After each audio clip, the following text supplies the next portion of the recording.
My name is Jens Christian Hermansen. I am the editor of Kosmos, a quarterly magazine about spiritual science. I believe in the value of open-minded and critical thinking. I'm in London to meet Dr. Rupert Sheldrake.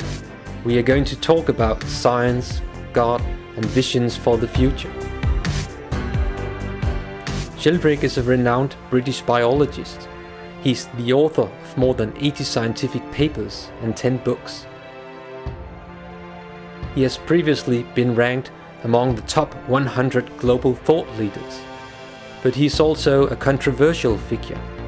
He is part of a group of scientists and philosophers who are currently exploring the intersection between science and spirituality.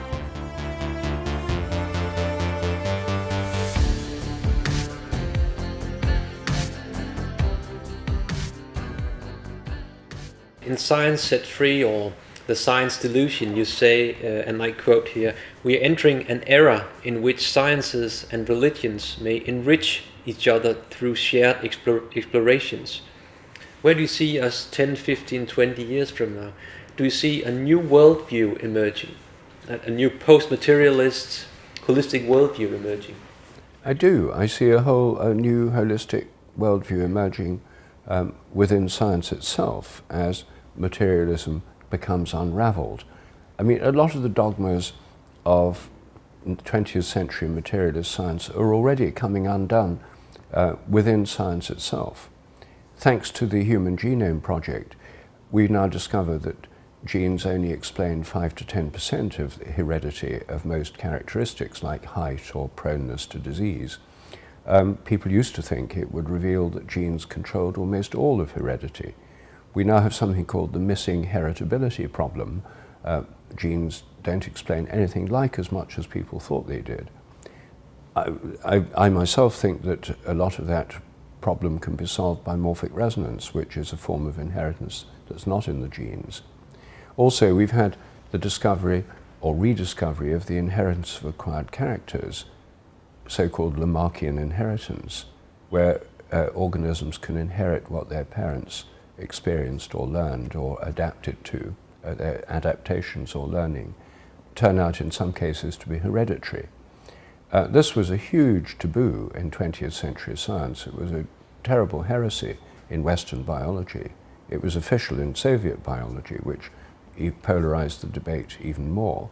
But it's now been rebranded epigenetic inheritance, and it's one of the hottest topics in biology.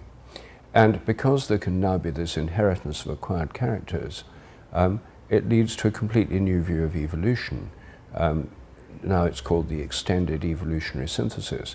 Old-style neo-Darwinism, it's all about genes, gene populations, and selective selection of genes that randomly mutate. That plays a part in inheritance and evolution, but it's no longer the dominant explanation it seemed when Richard Dawkins wrote his book, The Selfish Gene. That's terribly old-fashioned now, and biology has moved on. Philosophy of mind is moving on from old-style dogmatic materialism. That's why we have this revival of panpsychism within science. So I think in all these ways, there's a more holistic view emerging within science. And through the scientific study of spiritual experiences, which I discuss in my recent book, Science and Spiritual Practices,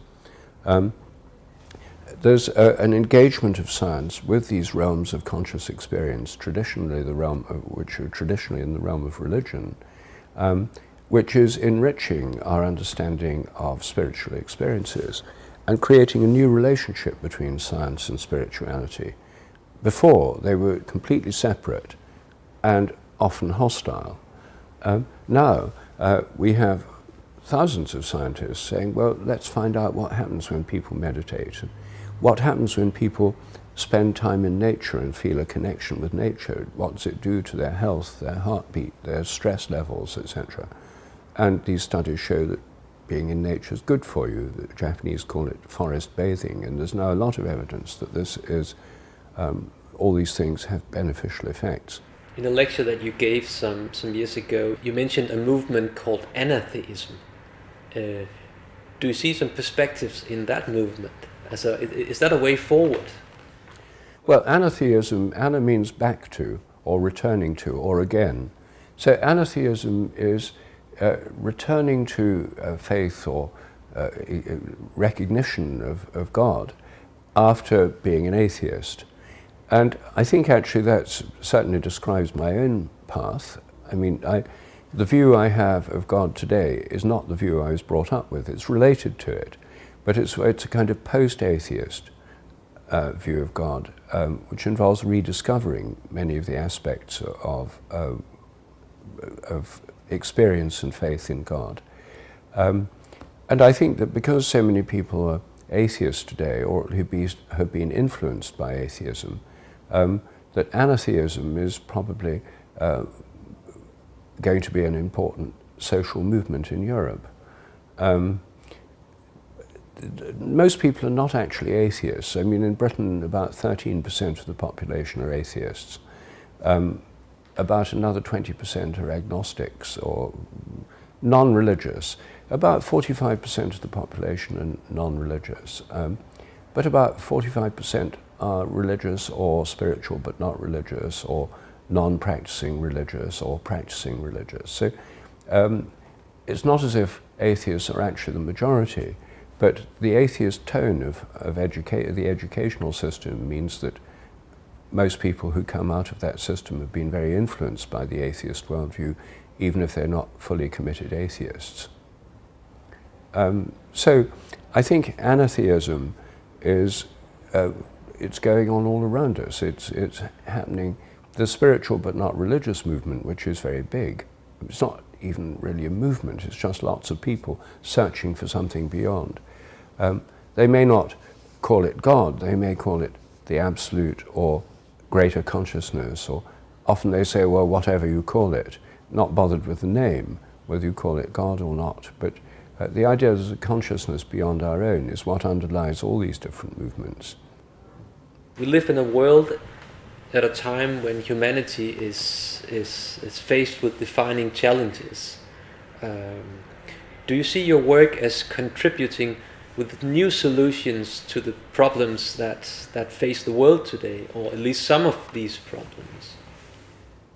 Well, I'd like to see what I'm doing as constructive and helping us move forward in a positive way. I mean, there's lots of people trying to move science in a more holistic direction, particularly in the realm of holistic medicine. I mean, there are thousands of practitioners, tens of thousands, working in traditions which integrate spirit and soul and body rather than just treating the body, which is what mechanistic medicine does. So I think there's within medicine there's a movement towards a more holistic view, and I think a more holistic view of science will help that process. The growth of these spiritual practices like meditation and other spiritual practices in modern societies is also helping in this more holistic view, and I hope that my own approach to this might be helpful for some people in showing a way forward. And I think that breaking out of the materialist dogmatic belief system is very, very important for science, because that dogmatic belief system and that attitude to nature ultimately underlies the ecological crisis. And you know, this is not just an academic issue. The way we relate to the world, the greater world and our environment, is a matter of actual survival of humanity or not. And by treating nature as nothing but a collection of raw materials for economic exploitation, the world is nothing but a mechanical system of unconscious matter, which is the whole modern worldview, which is expressed by every government in the world through the ideology of economic growth and development. This is I think, self-destructive course for humanity. So I think the more we can wake up and come to our senses and have a better relationship to nature, it's not just an academic luxury, it's a matter of necessity. How would a new holistic post-materialist worldview change that? Would that affect our relationship with nature, for example? Through dropping the mechanistic theory of life, we see that our way of treating animals, of factory farming, is entirely inappropriate way to think of animals, just as cogs in production machines in factories. And hopefully that would lead to many people changing their diets and changing our farming methods. Likewise, in relation to agriculture, treating agriculture as an industry, the soil as a temporary resource, you just get the most profits you can this year and next year, instead of conserving the soil and so on. These, again, are things that are essential for our survival. And the way they're driven at the moment is through this ideology of life as machinery, factory farming, genetic engineering, industrial agriculture. I mean, the very words tell you the framework from which that thinking is coming. And we need to go beyond all those things. It's particularly interesting at the moment. There's a huge upsurge of vegetarianism and veganism in Britain at the moment. I don't know if it's happening in Denmark or in other countries, but it's really big here, and many people are doing it because they want to have a lifestyle that doesn't have so much negative impact on the earth. Of course, the long-established growth of organic food is part of that same movement. But one of the most destructive things for the planet is this large-scale cultivation of animals for meat, because it's highly inefficient in terms of use of resources. It's also very bad for the animals grown in these industrial production systems. So reduction of meat consumption is both better for health, better for lifestyles, and better for the planet. And these changes are already happening all around us. Rupert Sheldrake, thank you very much for your time. It's been a pleasure talking with you. Well, thank you. Thanks a lot. Good. Well, that covers rather a lot of topics. Yes. Yes. In the 1970s, Sheldrake was a rising star in the academic world. He had published articles in leading scientific journals. He could have chosen a more conventional career.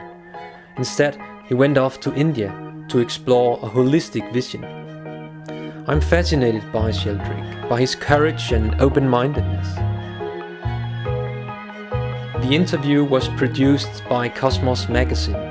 For all our articles, videos and podcasts, please visit us at kosmosmagazine.net.